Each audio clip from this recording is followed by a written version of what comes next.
Spark Dice de retour pour jouer de mauvais tours. Vos crânes de merde, j'espère que ça va chez toi. Ça fait super longtemps que j'ai pas dit vos crânes de merde, j'ai l'impression. Donc voilà, j'espère que ça vous avait manqué et que je vous avais manqué. Bref, aujourd'hui je reviens pour une nouvelle vidéo. C'était une vidéo qui était depuis longtemps dans mes... Attends, pause. Déjà, vous devez vous demander pourquoi il a pas son fond blanc, pourquoi il est ni dans sa chambre, ni dans son placard, ni dans un décor qu'on connaît. Vous devez penser que je suis dans un hôtel ou quelque chose comme ça. Mais en fait, je suis officiellement parisien. C'est bon, je suis parisien, je vis à Paris même. Fini la banlieue, bisous Créteil. J'en avais marre de toi, surtout les bus qui prenaient 1000 ans à nous ramener à la gare pour pouvoir aller à Paris après 40 minutes de trajet. Bref, ça me fatiguait trop et maintenant voilà, je suis sur Paris, plus proche de mes potes, plus proche des événements, plus proche des soirées, plus proche de tout pour travailler. Et puis même, c'est le feu Paris, il y a tout, genre là j'ai un Starbucks, j'ai un McDo, j'ai ci, c'est ça. Moi le seul truc le plus proche de chez moi c'était un Otakos et encore il fallait quand même y aller à 15 minutes à pied, il fallait descendre une montagne. Bref. Donc voilà, moi là je suis dans mon nouvel appartement que je partage avec un ami, donc on est en colocation, un ami que vous connaissez très bien. Voilà, c'est prévu que je vous fasse un room tour, un appartement tour. Dites-moi si ça vous chauffe d'abord. Mais avant de faire un appartement tour, peut-être que vous entendez que ça résonne un petit peu parce qu'il manque des meubles. Je vais peut-être relooker carrément l'appartement, donc dites-moi si ça vous intéresse que je vous fasse une vidéo complètement relooking. Valérie Damido, ou déco, travaux, peinture, non pas peinture, juste meubles, tapis, trucs à rajouter, mais voilà. En tout cas moi là je suis trop satisfait du quartier où je vis et donc voilà. Donc la vidéo d'aujourd'hui vous avez vu le titre. Je vous parlais de 10 choses qui m'énervent. Je sais pas pourquoi j'avais écrit ça. Il y avait un truc qui avait dû m'énerver. J'avais pris mes notes et je me suis dit il faut que je dise à mes abonnés c'est quoi le truc qui m'énerve. Parce que j'ai besoin d'extérioriser toute la haine que j'ai en moi en ce moment pour finir mes pensées négatives envers les choses qui m'énervent. Bref.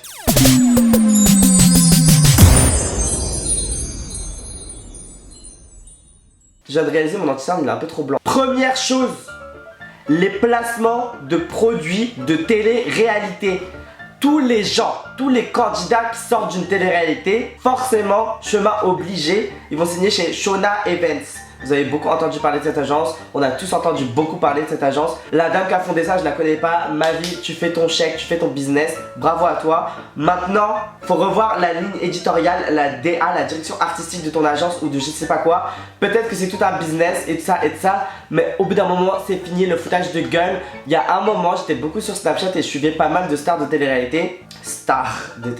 Bref. Et j'ai arrêté tout ça parce que ça me saoulait, parce que chaque snap c'était un placement de produit et c'est pas des placements de produits trop bien. Genre, je pense que vous devez trouver ça cool d'avoir l'avis d'un influenceur parce que moi je suis influenceur et bien sûr je fais des placements de produits, mais je fais avant tout des choses qui me plaisent, des choses qui rentrent dans ma ligne édito, des choses où je sais que je vais pouvoir les intégrer dans ma DA et ci et ça, des trucs voilà. Ok, faut manger le soir, ok tu fais tes placements de produits, mais au bout d'un moment propose des produits qui sont respectueux envers ta communauté, propose des produits que toi-même tu utilises. Ils sont là comme ça. En plus ça va même pas jouer la comédie. Ah bah vous êtes là. Il fallait que je vous parle de ma nouvelle coque qui protège trop bien mon téléphone. Regardez, il n'y a aucune fissure. Mince. Mais en tout cas, elle protège des fissures. Achetez-la, swipe up. Vous avez moins 10% sur la coque qui coûte 20 €, donc ça vous fait 10 €. Swipe. Et en plus, ils inventent toujours des produits à croire ils sont en contact avec les ingénieurs même. C'est grave ça. Cette crème va vous aider à perdre vos poils à tout jamais. Enfin, c'est fini, c'est fini. Ensuite, les gens qui t'attendent dans la rue pour les associations. Alors, je veux bien soutenir des grandes causes, aider le monde et les gens et tout. Mais genre, au bout d'un moment, on est tous sur internet, sponsorisez vos posts, on va le voir. Faites un don, nanani, nanana. Déjà c'est plus safe, on veut vous croire parce qu'il y a beaucoup d'arnaques aussi. Et flemme, genre c'est pas au moment où je suis pressé d'aller à un rendez-vous, c'est pas au moment où je suis pressé d'aller chercher mon Starbucks, c'est pas au moment où je suis pressé de faire ci ou ça. Déjà quand tu te balades dans la rue, c'est que tu as un but à la fin. Tu te balades pas pour chill. Si, mais quand tu te balades pour chill, c'est pour chill justement. Ben, c'est pas à ce moment-là qu'il faut venir m'arrêter. Oui, s'il vous plaît, venez signer, enfant malade, nanani, nanana. Déjà, il y a le soleil, j'arrive pas à lire ton document, c'est écrit en tout petit. Je sais même pas si t'es une arnaqueuse, si tu veux me voler mon argent, je sais même pas si c'est une vraie cause. Donc non, stop, j'ai pas dévoilé mes infos bancaires comme ça dans la rue, comme si on était au marché. On est où là? By the way, la technique pour tous ceux qui paraissent un peu jeunes comme moi et qui veulent éviter tous ces gens-là. quand quelqu'un vous arrête, vous dites je suis mineur, bisous, parce qu'ils n'ont pas le droit de vous parler et de vous demander des trucs. Et après, courage à tous ces gens, parce que je sais que c'est pas votre faute, mais tous les gens qui travaillent pour des associations, qui font ça soit bénévolement ou soit c'est votre travail, tout ça. Désolé, hein, bon courage, mais juste c'est relou, genre sponsoriser des posts, on est tous sur les réseaux sociaux, on peut tous donner l'argent, on donne notre argent à n'importe quel site internet aujourd'hui, on peut grave le faire et d'ailleurs je vous conseille de le faire pour des associations, donc voilà. Ensuite, un autre truc qui m'énerve, mon nez. Bon là c'est personnel, mais ça m'énerve. Alors pour ceux qui ont déjà vu une de mes vidéos, je sais plus où, j'avais dit que j'avais un tic du nez parce que j'avais en fait la paroi déviée et en fait j'ai vu que c'était un problème commun à plein de gens. Donc peut-être qu'on est une race supérieure, non. Mais en tout cas, on a du mal à respirer et ça me saoule. J'ai l'impression que je suis tout le temps enrhumé, c'est hyper gênant. Donc là j'ai trop hâte de me refaire le nez, non pas pour le côté esthétique parce que bah ça va, mon nez je l'aime bien, mais c'est surtout par rapport à ça, j'ai du mal à respirer et ça m'énerve. Et là par exemple j'ai l'impression que je suis enrhumé et vous-même vous entendez une voix nasale alors que pas du tout, tout va bien et ça fait des années que ça dure et ça m'énerve. Ça se voit, Dieu quand il m'a conçu, il a fait j'ai fait son visage. Ah merde, son nez. Genre il a dû trébucher quelque part et mon nez il a été mal fait. Et ça m'énerve. Ensuite, oui, les gens en vélo dans Paris alors que je suis en trottinette électrique. On est là, nous aussi, on respecte l'écologie parce qu'il n'y a pas d'essence dans ma trottinette, ça pollue pas, si ça. Donc tranquille, acceptez-nous. Non, les gens dans Paris avec leur vélo, ils veulent que pas nous accepter, ils sont là, ils roulent tout doucement, on dirait qu'ils visitent la ville, ils regardent les feuillages des arbres. Notre-Dame elle a brûlé, attends je regarde de plus près. Non, tu laisses passer. Moi ma trottinette elle va à 24 km/h, c'est pas pour que je roule tout doucement et que je fasse le touriste. Si je prends une trottinette, ça veut dire que je suis pressé, donc ça veut dire laisse-moi passer. Il y a des vélos, je vous dis, je mens même pas. Il y en a, ils sont en vélo, ils ont tellement la haine des trottinettes électriques qu'ils font exprès. Comment tu peux avoir la haine envers un appareil électrique? Ils veulent pas te laisser passer. Alors qu'on a que ça d'espace parce que les voitures apprennent tout le reste de la route. Un autre truc qui m'énerve, le wifi trop long. Je suis arrivé chez moi là dans mon nouvel appartement avec mon pote. Je vois la wifi elle est longue. Donc je fais... Il y a peut-être une prise qui est mal branchée. Je vais voir derrière la télé. Je vois la box elle est vieille, toute blanche. Elle date de 2010. J'ai appelé la propriétaire, j'ai fait la fibre, c'est où? Je suis pas venu à Paris pour jouer à Uno. Je vois dans le bâtiment c'est écrit réseau équipé fibre optique Bouygues Télécom, donc t'appelles. Et la propriétaire m'a dit, elle a été hyper réactive, elle a appelé Bouygues, la fibre arrive. Donc voilà, j'ai trop hâte. Un autre truc qui m'énerve, les bruits de police et d'ambulance. Alors je m'explique. Je sais, il y a des urgences, des fois il faut se presser, il faut dépasser toutes les voitures et ci et ça. Alors oui, c'est très bien d'avoir pensé à ça, merci. Mais maintenant, encore une fois, on est en 2019, les gars, faut se bouger. Les ingénieurs qui sont là, qui réfléchissent à comment peindre un trottoir, non, on n'a pas que ça à faire, il faut réfléchir aux vrais problèmes.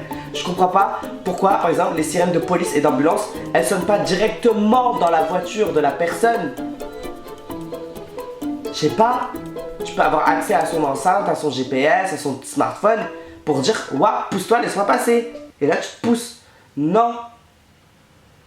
C'est là, ça dérange tout le monde. Parce que non seulement, ok, les voitures, il faut qu'elles entendent tout ça, mais nous, on est là, on vit pimpon. Non, j'ai pas que ça à faire de savoir que Caroline, elle a perdu ses clés et du coup, il y a la police qui vient parce que nanani, nanana. Non. Pareil, Jean-Michel, il s'est évanoui, il appelle les ambulances. J'ai pas besoin de savoir qu'il s'est évanoui, que les ambulances sont en chemin. En plus, d'ailleurs, petit conseil pour vous, la police, quand il y a des brigands et qu'on entend les pimpons, forcément, ils vont s'en aller, hein. C'est un signe. C'est bête, n'empêche, hein. Un autre truc qui m'énerve, et ça c'est très fréquent en France surtout. À Paris, c'est la ville où c'est le moins fréquent, mais ça l'est quand même un peu. Mais encore ça va. Mais j'ai pu le tester ailleurs dans d'autres pays. Et vous allez voir, en gros ce qui m'énerve, c'est quand tu sors, que t'es on flic, que t'as ton make-up, ou alors que t'as un outfit trop beau, ou alors que t'as simplement un t-shirt avec Paris Hilton dessus, ou rien, ou je sais pas, juste que t'as de l'allure, une aura qui fait peur aux gens. Tous les gens, quand tu vas marcher, tous les gens qui te croisent, c'est comme ça. Ils veulent que se jeter. Alors ok, tu peux regarder, tu peux admirer, mais genre, fais un petit sourire pour montrer que t'aimes bien. Mais si ça te dérange, si t'aimes pas, baisse les yeux, regarde ailleurs. Le monde il est tellement grand que tu peux regarder un panneau, tu peux regarder le mur, tu peux regarder le ciel. Y a pas de panneau, y a pas de panneau. Il y a tellement de choses à regarder, mais me regarde pas moi, pourquoi tu dévisages? Je comprends pas les gens comme ça. En fait, c'est ça qui m'énerve, c'est quand t'es un flic et que les gens ils sont tous là à regarder comme ça, bah, qu'est-ce que tu portes, qu'est-ce que t'as, pourquoi? Non, c'est mon corps, c'est mes habits, c'est mon make-up. Et donc oui, j'ai pu tester ça à l'international parce que Spardaze on flic a une carrière plutôt internationale. Et en allant aux États-Unis, ben les gens regardent grave pas. Hein. Par exemple à Los Angeles, les gens, ils font grave leur business, ils font grave leur vie et chacun son problème. Hein. Tu peux ressembler à un punk, tu peux ressembler à Britney Spears, tu peux ressembler à rien, tu peux ressembler à juste toi avec un gilet, mais personne va te calculer et ça c'est trop bien. Un autre truc qui m'énerve, alors il n'y a rien qui a à voir dans cette vidéo, mais c'est que une liste de choses qui m'énervent, les mouches. Donc on est là, la Terre elle s'est créée, il y a eu des animaux magnifiques, il y a eu les humains avec une intelligence au top à l'époque, parce qu'aujourd'hui bref, et Dieu il s'est dit yes, les mouches. Mouche. Petite bête avec plein de capteurs pour même pas voir elle est où la sortie de ma chambre, pour même pas voir elle est où la fenêtre pour se barrer. Ça me dérange même pas qu'il y ait des mouches dans la nature en vrai. C'est juste, elles aiment trop les humains, elles aiment trop venir chez les gens comme ça, se balader comme ça, tourner en rond, même pas trouver la fenêtre, elles sont trop connes. Et en plus le pire c'est qu'elles servent même pas à l'écosystème. Si tu me parles d'abeilles, je vais dire oui, elles sont indispensables. Si tu me parles d'arbres, oui, nanani, nanana, même des cochons si tu veux. Enfin que je sais pas. Bref, mais les mouches, elles sont là, elles se baladent comme ça, elles ont aucun but dans la vie. Elles ont aucun but dans la vie, juste à aller chez les gens et tourner en rond chez eux. Parce que le pire c'est que quand on est dans la nature, c'est même pas elles qui sont là, c'est genre d'autres gens, enfin d'autres moustiques. Et dernier petit truc qui m'énerve, ça c'est rien, mais c'est juste quand t'es chez toi et que tu glandes et que t'as rien à faire et que tu procrastines. Tout ça à cause de ça. Ça arrive à plein d'entre nous, on a plein de choses à faire, on a soit des devoirs, soit des projets à réaliser, je sais pas, peut-être une série à regarder, même ça. Mais non, on est juste dans le lit affalé comme ça, comme des larves et on a juste le téléphone. Et ça me fatigue, juste ça, enfin ça m'énerve. En fait, je suis là, j'ai la flemme et ça m'énerve tellement, mais j'arrive même pas à m'en sortir. C'est comme une addiction, c'est horrible. Ouais. Bref, c'est la fin de cette vidéo, j'espère que ça vous a plu. N'hésitez pas à mettre un pouce en l'air et à me dire ce qui vous énerve dans les commentaires. Je veux grave savoir, genre sérieusement. Et dites-moi s'il y a des trucs que j'ai cités qui vous énervent vous aussi. Et on se retrouve très vite pour une nouvelle vidéo. A plus, yes!